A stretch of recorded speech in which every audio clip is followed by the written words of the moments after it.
এই দেখো আমার জেপি বদ্রিগুলো মনে হয় ডিম দেবে।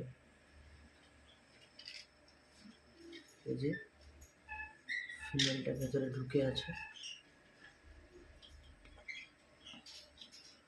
আমি লাভবার্ডের বক্স দিয়েছি ওদেরকে যাতে একটু বড় জায়গা পায় তার জন্য।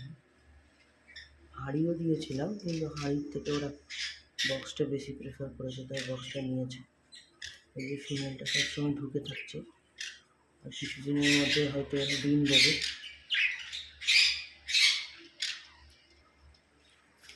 এই একটা পেয়ার আছে, এই একটা, আর এই যে একটা ব্লু পেয়ার আছে।